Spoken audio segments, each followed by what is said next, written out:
Muy buenas a todos y todas. Me llamo Xavier Frías Conde. Soy docente en la UNED española, la Universidad Nacional de Educación a Distancia, y autor del IG desde hace 35 años. En esta comunicación quisiera hablar sobre la CiberLig, un concepto que probablemente no sea familiar. Comencemos, pues. Sí, pues, esta presentación tratará sobre CiberLig, un concepto relativamente moderno que busca analizar la presencia de la LIG en Internet. De ahí lo de ciber añadido al concepto de LIG. Y cuando nos dedicamos a analizar el uso de la LIG solo con soporte internautico, con los formatos a días de hoy disponibles, que son básicamente el HTML y el PDF, aunque también el EPUB se podría utilizar para esta finalidad. A la hora de trabajar con literatura en papel o con la virtual, en lo que respecta en primer lugar a los autores, tenemos el siguiente cuadro comparativo, que lo pueden seguir en pantalla.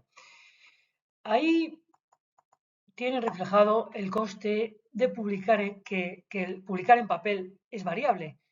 Puede ser más o menos caro, generalmente es caro, pero rara vez es gratuito. En cambio, la publicación en red, la virtual, suele ser gratuita, sin costes para nadie, aunque el autor no, en este caso, no recibe dinero, no recibe regalías, derechos de autor. Los textos en red no suelen ser tenidos en cuenta para la canonización de los autores. En los textos en red podemos encontrar verdaderas joyas literarias, pero muy a menudo también lo contrario, es decir, textos de una calidad penosa, puesto que en la mayoría de las bitácoras no hay control de calidad. Nadie decide si algo es válido o no para ser publicado. Sin embargo, una de las ventajas indudables de la CiberLig es su alcance universal, que permite que un texto sea teóricamente posible de leer desde cualquier parte del mundo.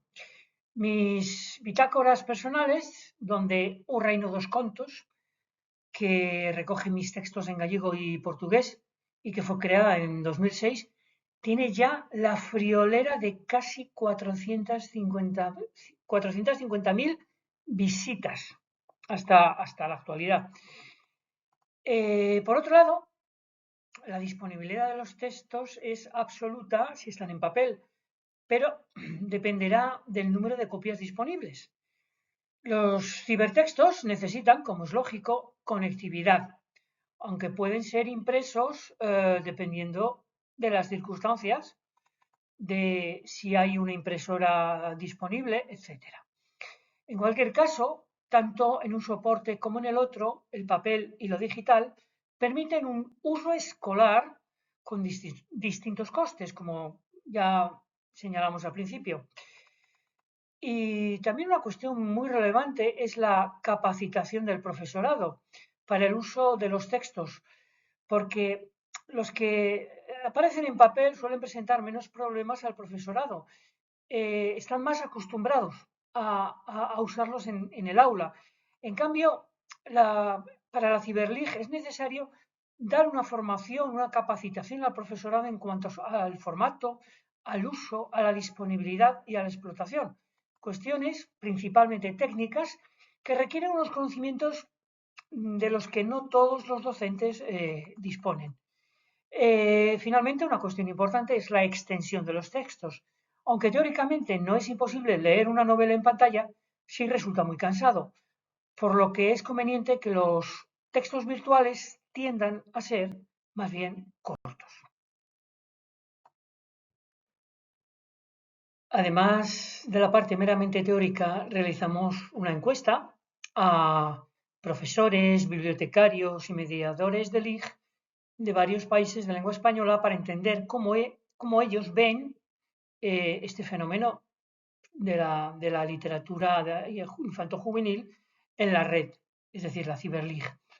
En este primer gráfico tenemos la procedencia de los profesionales que respondieron a nuestro cuestionario, todos ellos de lengua española, aunque haya procedencias del Reino Unido y de los Estados Unidos. Así pues, tenemos respuestas de Argentina, Colombia, Ecuador, Estados Unidos, España, México, Reino Unido y Uruguay.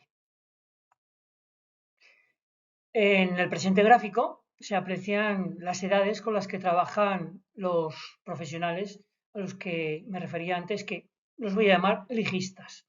Así un neologismo que vamos a acuñar aquí. Es importante observar que aparecen todas las edades.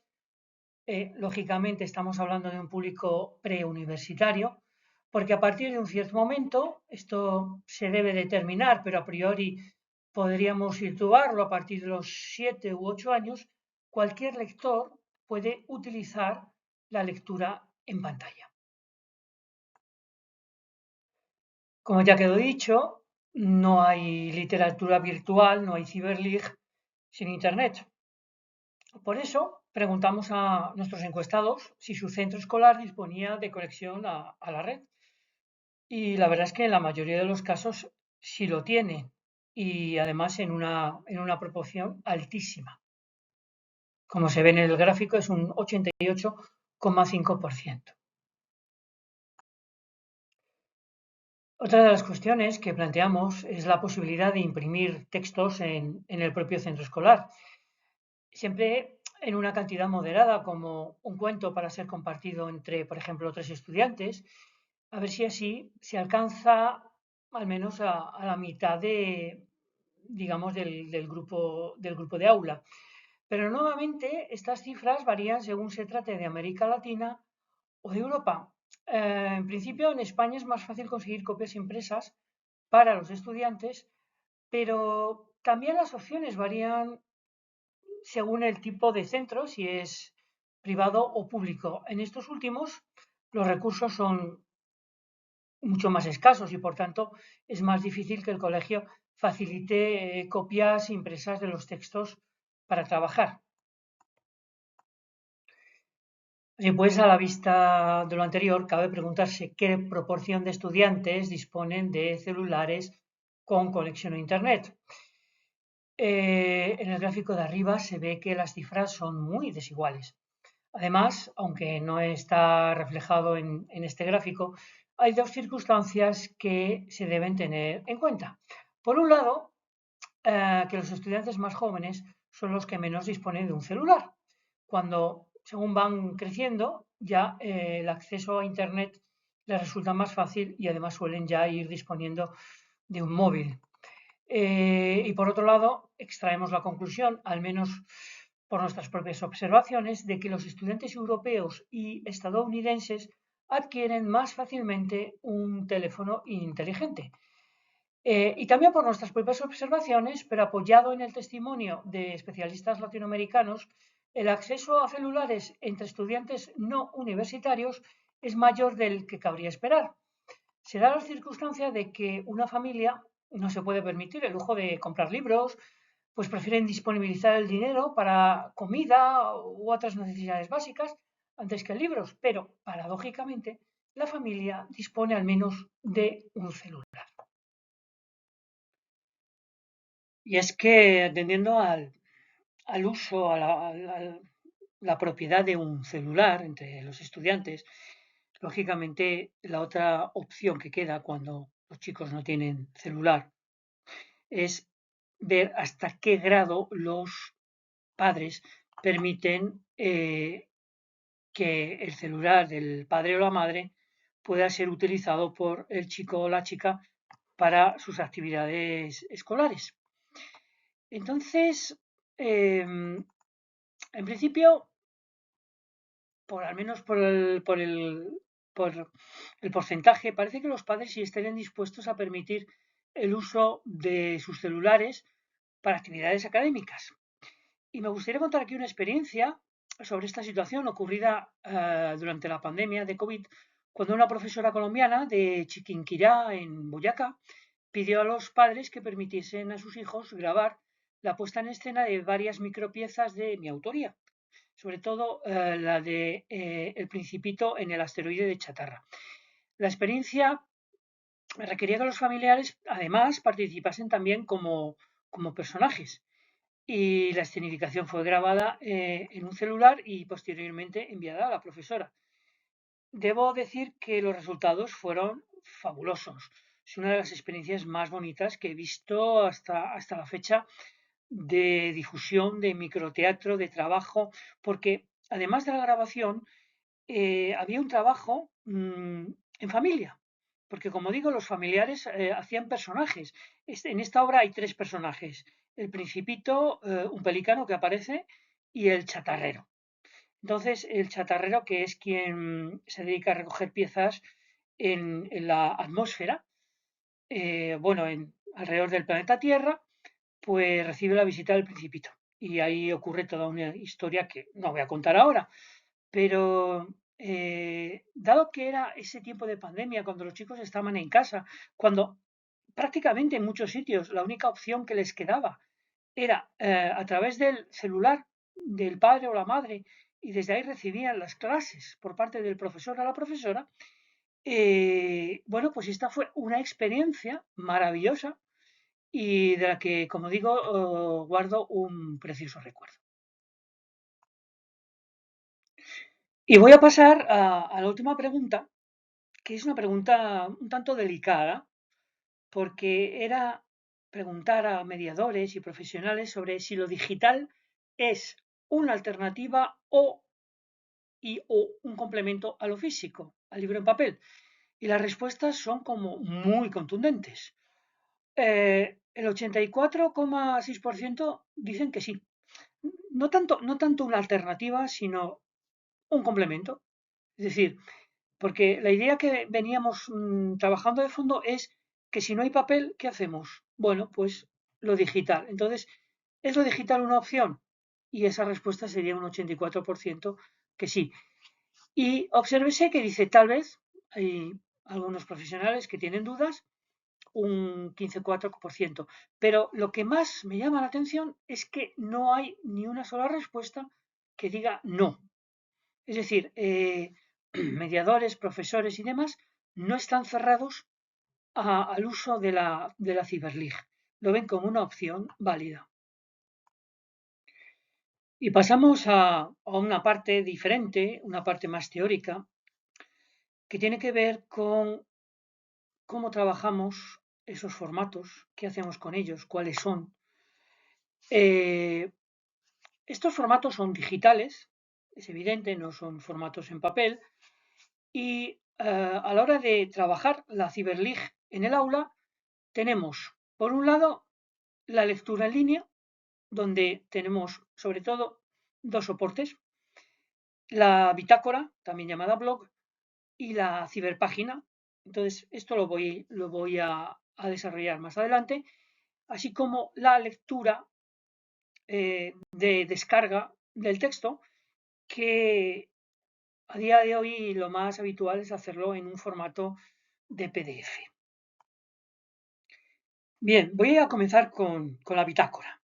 Esta que aparece en imagen, además ahí está también la dirección, es el canto del búho. Es un pequeño homenaje a Casa Búho, al proyecto de Valeria Sáenz. Dejamos el búho como animal simpático y es una bitácora creada en 2019 a partir del tercer EILIG, de los encuentros de literatura infantil y juvenil, que dirige Genoveva Ponce, y este es el de 2019 en Riobamba. ¿Qué decir? Pues que todos los textos publicados están en castellano, aunque algunos fueron previamente traducidos, es decir, el original no estaba en español y en algún caso muy raro hasta hay versión bilingüe, pero los textos siempre tienen una versión en español. Luego hay una serie de rasgos que me gustaría destacar de esta bitácora. Primero, las etiquetas de autores. Si se fijan a la parte derecha, hay una serie de fechas, bueno, en este caso números, años, y en ellos, si clican, aparecen los textos que han sido publicados año por año y además, las etiquetas no solamente nombran a los autores, sino también el género literario, los cuentos, poemas, cuentos rimados, microteatro, etcétera, porque hay más de uno. Además, hay un índice cronológico de los textos, o sea, no es un orden alfabético, sino que al desarrollar el menú de la derecha, pues por años primero y luego por meses aparecen los textos publicados. Hay una cosa muy importante respecto a esta bitácora. Esta podría ser una bitácora más y aquí cada uno publica lo que quiere, pero dado que nuestro empeño es ofrecer textos de calidad a la población escolar de lengua española de cualquier parte del mundo, pero bueno, sobre todo de España y de Hispanoamérica, nos pareció muy importante tener un control de calidad. Por tanto, hay una comisión que evalúa los textos y decide si tienen la suficiente calidad como para ser publicados o no. Entonces, el autor que quiera enviar los textos tiene ahí un índice, perdón, un enlace a, a nuestra página del Canto del Búho y ahí nos envía el texto y es sometido, como digo, a una evaluación. Y si es aprobada por la mayoría de editores de la bitácora, el texto se publica.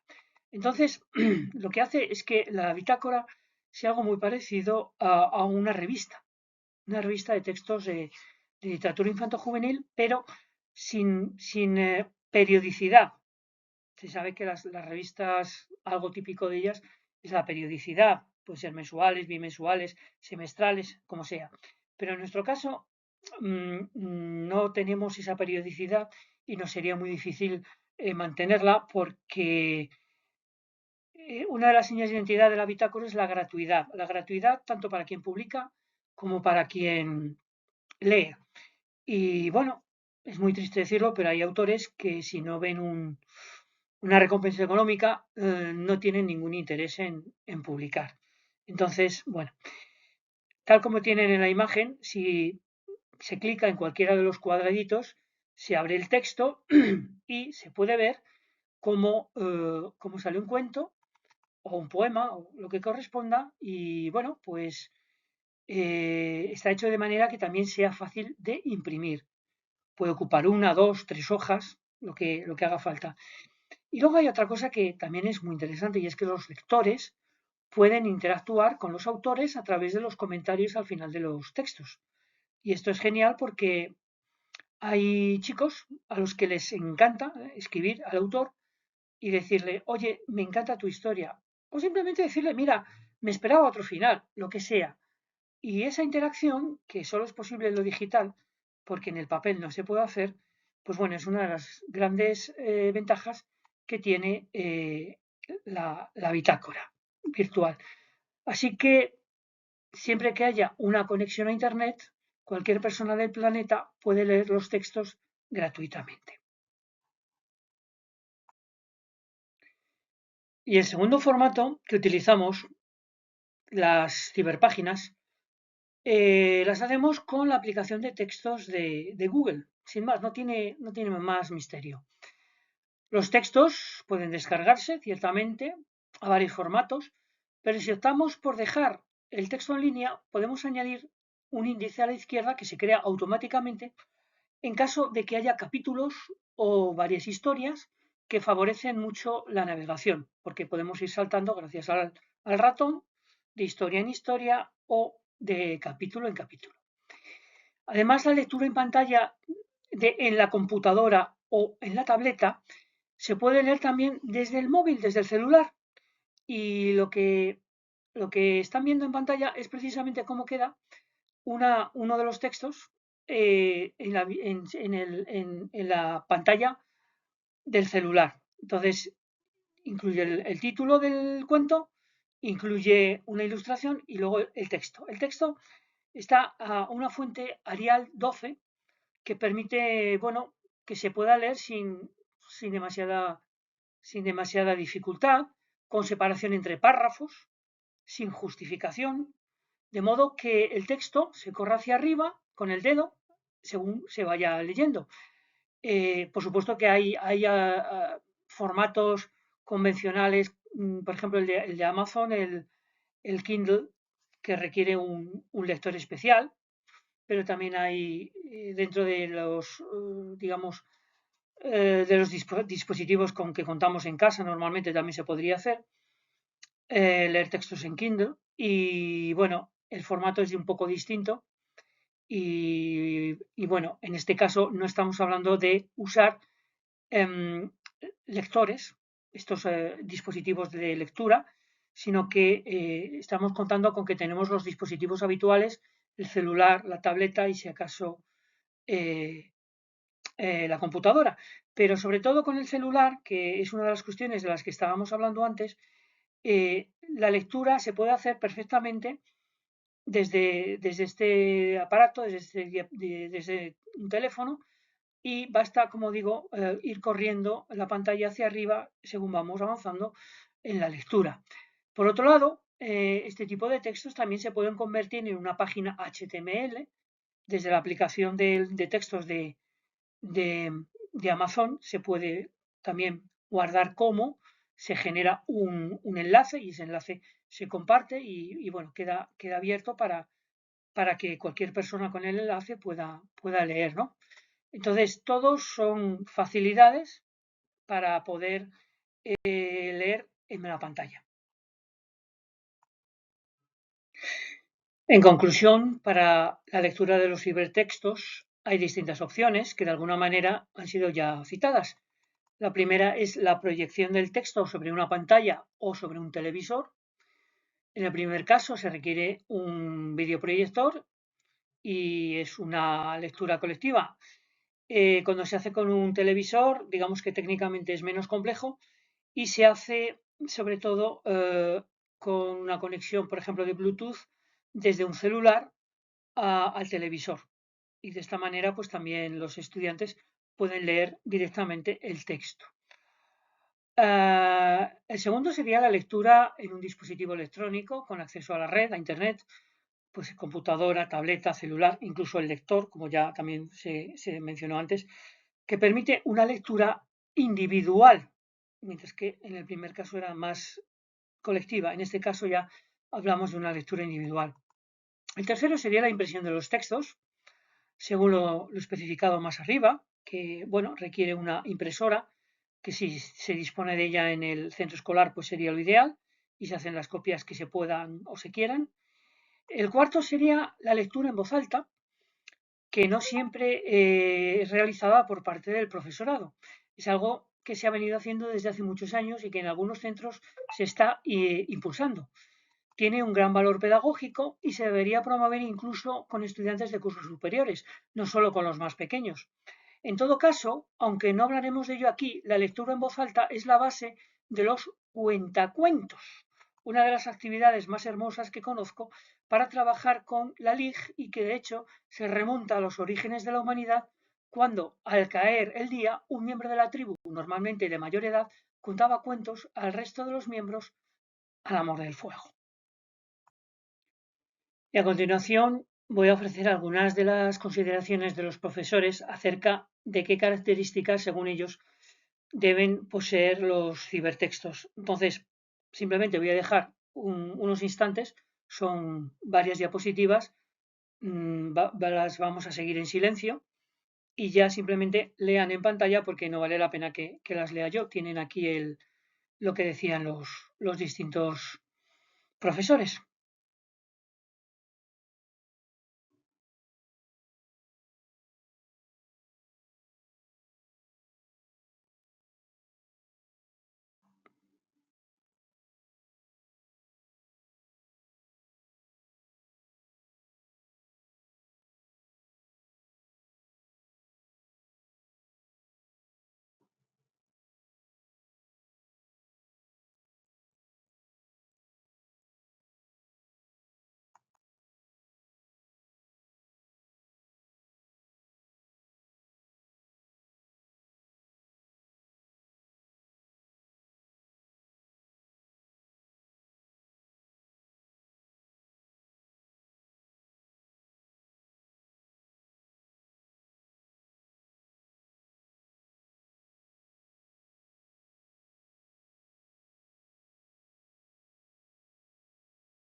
bueno, esto es todo. Gracias por su atención y espero que nos encontremos pues en otro congreso o simplemente paseando por aquí por la red. Un gran saludo para todos ustedes y hasta la próxima.